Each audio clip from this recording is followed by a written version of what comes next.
Hey guys, and welcome back to my channel. For today's video, I'm going to be going over my top tips for building muscle mass, whether you are in the gym or out of the gym. So we are going to go over how to get big and swole and bulky. In honor of today's video, I wore my Brittany Lupton merch, which says, "Let's get this lift," because we're about to get so swole. So we are going to go over my top tips of how to gain muscles and gain muscle mass, and also answer any questions that you guys may have had that I asked you on my Instagram. So my first tip for gaining muscle mass is to be consuming and eating a lot of calories. I can promise you that whatever you are eating, if you want to gain muscle mass, you have to eat more than the amount that you're eating right now. On an average basis, if I was to track calories, which I don't do all the time or even pretty frequently, I would say I probably eat anywhere from 2,000 to 2,200 calories every single day. And that seems like a ton, but I am constantly burning calories. My metabolism is speedy, quick. So we need to be putting energy and fuel into our body. So that means that we need to be constantly fueling ourselves. You are not going to be able to get big and strong if you're not properly fueling yourself and feeding yourself. So often I hear people who want to be getting really strong or growing that booty, but they're eating 1,000 or 1,200 calories in a day, and I can promise you that just simply won't work that way. You have to be fueling your body, fueling your energy sources, and on top of that, you need to be replenishing after you eat those energy sources that get depleted. So my top tip is to eat more food. You should be eating anywhere from every 3 to 4 hours. We need to keep that metabolism super speedy, quick, and constantly running. So even if you're not starving, I'm not saying to have meals every 3 or 4 hours, but something small every hour, whether it's a smoothie or a protein bar, something like that you're constantly putting into your body to keep your metabolism constantly running and your body constantly fueled to be able to replenish the energy sources and replenish the muscle beds that you're working really hard on. The next tip that I have is to focus a lot on compound movements. What compound movements are a lot of things that you see me doing on my workouts on YouTube and on Instagram in the very beginning of my lifts. Those are things that incorporate multi-joint movements. So something like a squat, something like a deadlift, something like a clean to press, anything that requires multiple joints, anything that's not an isolation exercise. So an isolation exercise would be something similar to a bicep curl or a single arm shoulder press. Those are isolation movements that are focusing on just one joint. Where if you are working on a squat, for example, you're hitting a bunch of different movements and a bunch of different joints at one time.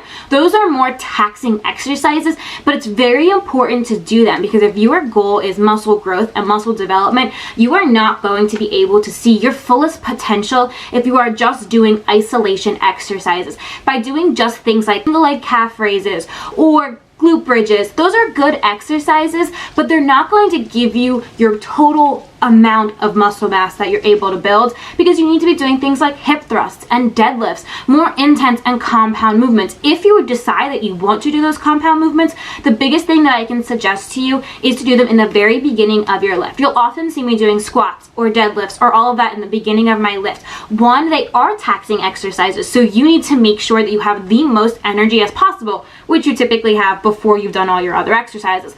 Plus, at the same time, it fatigues all of those muscles, so by the time you get to the isolation exercises, you've already put a strain on those muscles. So by doing all those isolation things, those individual muscles that you're working during those isolation exercises get stronger. So it's really important to focus on those compound movements, but don't forget about the isolation exercises. They need to work in unison. What your lifts should be combined, starting with compound exercises, working through into isolation exercises. So that way you start from your hardest, you end on your quote unquote easiest, but you're also able to hit all of the joints, all of the planes of motion, and all of the muscle groups to get the most out of your workout. The next tip that I have for you is to work on high reps, low weight, but also don't be afraid to do low amount of reps and a high amount of weight. So often females are afraid to lift heavy, and I am here to tell you There is nothing wrong with lifting heavy. There's nothing wrong with squatting heavy. There's nothing wrong with chest pressing with the barbell. Nothing wrong with that at all. In order to be able to develop the muscle mass that you want to grow, you have to be able to lift heavy. So I, a lot of times, do a mixture of the two, or I'll do a combination. So some ways that I set up my lifts, for example, is I will do lower weights with higher reps, and that's just to fatigue your muscle. So maybe I'll do 4 sets of something for 12 to 15 reps at a little bit of a lower weight, but maybe at the same time I do the next exercise for 4 sets of 6 reps but at a higher weight, and that way I'm constantly challenging my body. Sometimes I'm working for more endurance, muscular endurance, and sometimes it's just pure strength. By those higher intensity, lower rep ranges, that'll give the higher intense, more intense ranges. But it has to be a mixture of the two. If you are a female and you're watching this video, all I need to express to you is that there's nothing wrong with lifting heavy. There's nothing wrong with back squatting or deadlifting with the bar, or chest pressing with the bar, or shoulder pressing with the bar and loading barbells onto it. There's nothing wrong with that at all. So often, and I've experienced it myself, you get funny looks when you're doing those exercises. They kind of judge you and act like you shouldn't be doing it, but that's not the case. So if your goal is muscle mass, just load those weights up and rock it, because no one can tell you that you're not able to do that. The next thing that I wanted to go over is something called progressive overload. You've probably heard this pretty frequently in the fitness and the health industry, but I just wanted to break it down. Breaking it down. I wanted to break it down for you super quick. So what progressive overload means, so our bodies adapt to all the demands that we put on it. So let's say, for example, every single chest day that I do, I chest press. If I am doing, let's say 20 pounds, for example, every single time that I chest press, eventually 20 pounds isn't gonna feel heavy anymore. Our bodies naturally are going to adapt to the demands that we put on it. So what progressive overload suggests is that over the course of a time, you're going to up the weight. You're going to progressively make it harder on your body, so that way every single time you exercise and every single time you work out, it gets a little bit harder. So let's say, for example, one week I am doing 20 pounds. I do 20 pounds for, let's say, 2 weeks. Then that third week I up it to 25 pounds, and maybe I can do 2 or 3 less reps of it because I upped my weight. That's fine, because then that following week it should get easier to do the 25 pounds. All that progressive overload is saying to you that you can't stick to one weight for an extended period of time, or you can't stick to one exercise for an extended period of time, because your body's going to adapt to it. So we need to continue to challenge our body. Even if you're doing the same exercise, and there's nothing wrong with doing the same exercises, you just need to make sure that you're swapping up the amount of weights that you're doing, or the amount of rep to sets count, so just to make it harder on your body. Sometimes, for example, I will do 3 sets and I'll try to go up each weight. So let's say the first set I'll do at 20, the next I'll do at 25, the third I'll do at 30, and then when I do my fourth, I'll go all the way back down to 20, and I'll just do as many reps as I can to failure. That will still make it hard on my body and push myself, so that way the next time maybe I can up it to do 35 pounds instead of 30 for that third set. We just want to continue to progressively overload and continue to up the weights. We can't keep sticking at the same weight, or you're never going to be able to see the progress you want to see.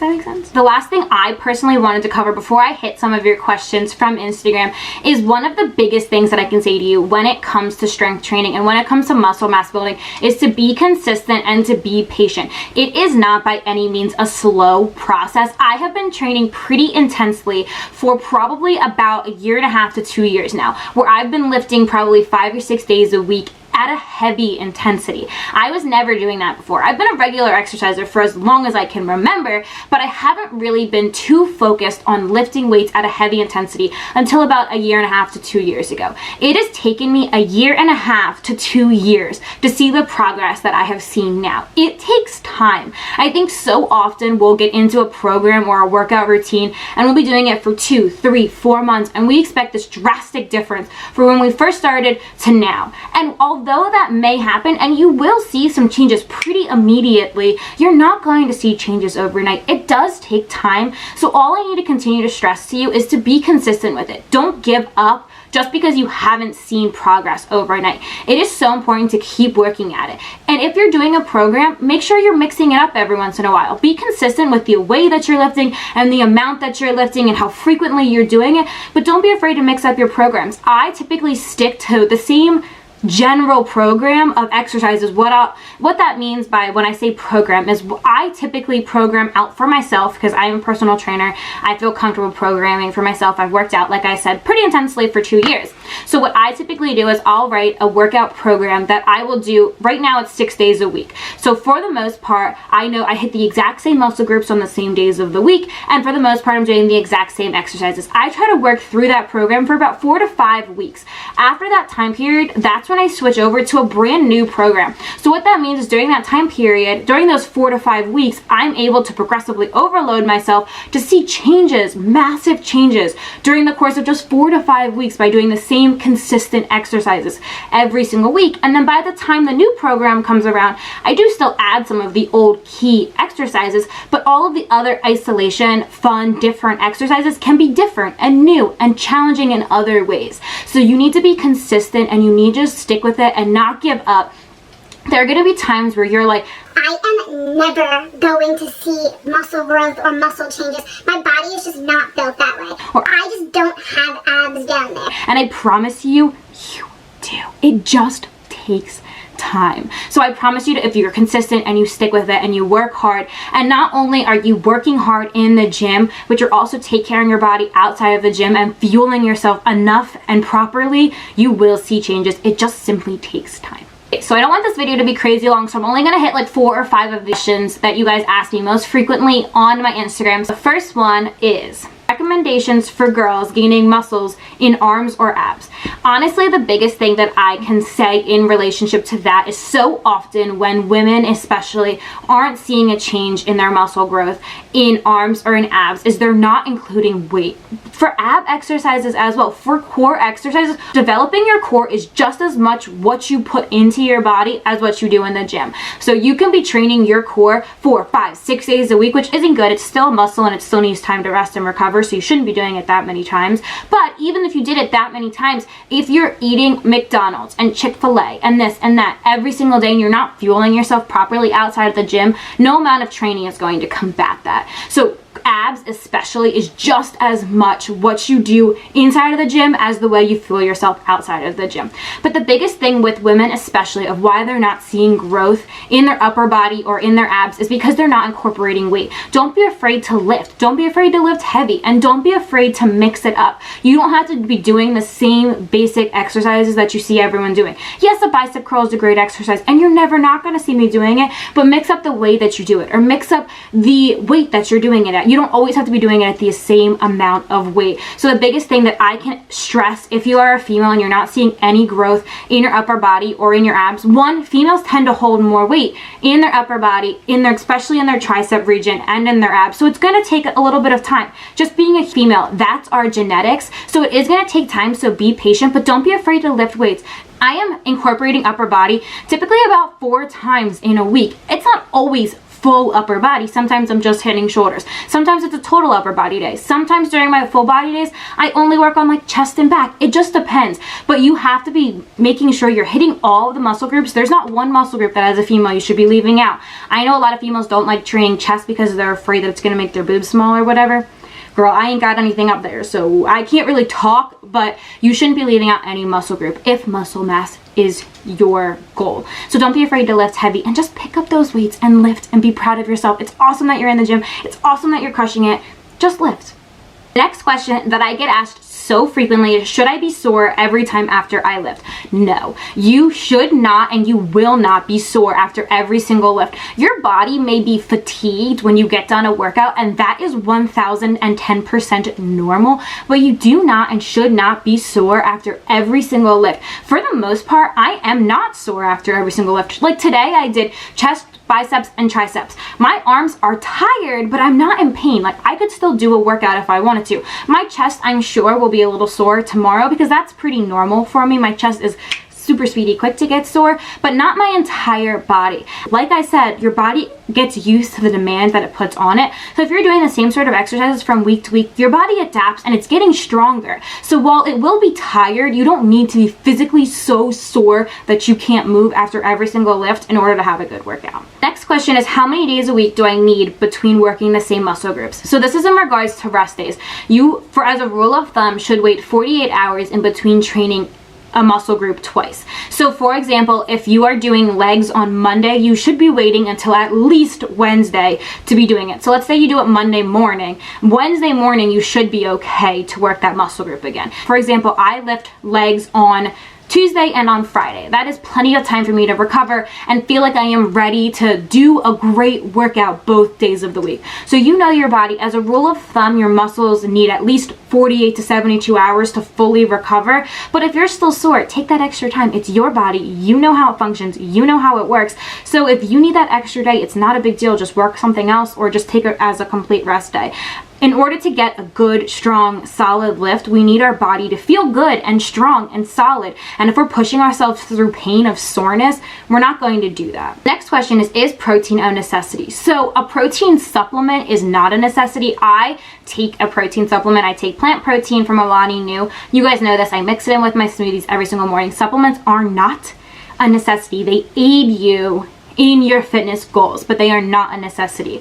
However, protein, yes, is a necessity in order to gain muscle growth, because when we work out, we tear apart our muscle beds. Protein is what goes in there and essentially like stitches it all back up to make it stronger and to make us stronger than we've ever been before. It repairs those muscle beds to make us stronger. So if we don't have protein in our diet, it's harder.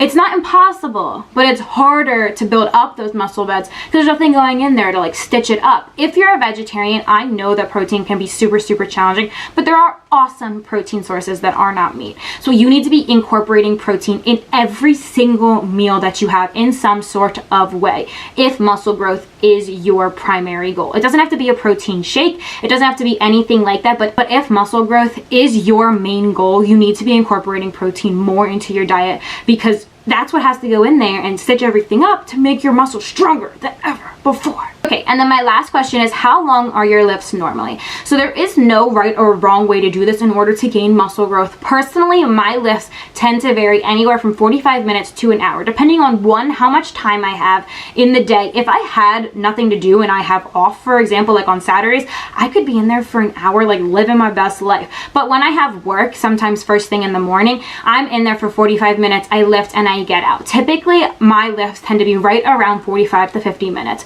every single day. That's a good time frame for me to get in, work through my supersets, work through my compound exercises, work through my isolation exercises, push my body, and then get out of there. By the time I get out, I want to be tired and I want to feel fatigued, but I don't want to be like deceased. You don't need to walk out of a workout feeling like you couldn't move in order to be able to have a good workout. Like, I am tired very often after a workout. Like, my upper body will be shaking, or my lower body, my quads will be like screaming to the good lords. But that doesn't mean you don't have to be like unable to move in order to have a good workout. So I would say typically my workouts tend to go from 45 to 50 minutes long, an hour typically at the absolute most. But that's me personally. You can get really good productive workouts in 30 minutes, or you could be in the gym for an hour and a half. Rest time also plays a huge role in this.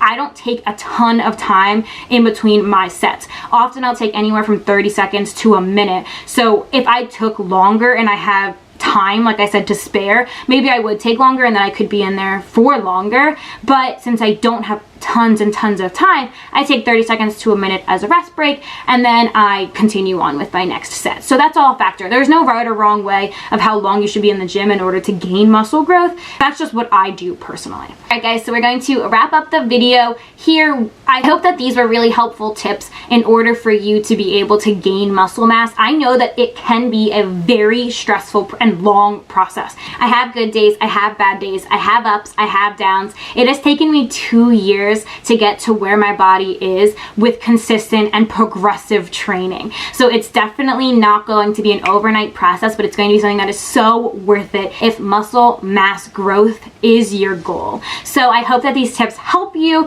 If you like this video, make sure you go ahead and give it a big thumbs up. It shows me that you like this video, and it also supports my channel. If you haven't already, make sure that you subscribe so you never miss another video that I post. Your girl is on her way to 3K subscribers, and I cannot wait, and I'm so grateful for each and every one of you as always. If you haven't already, make sure that you check me out on my Instagram so you can see all the other fitness, health, and lifestyle content that I post on there, and I will catch you guys here next time.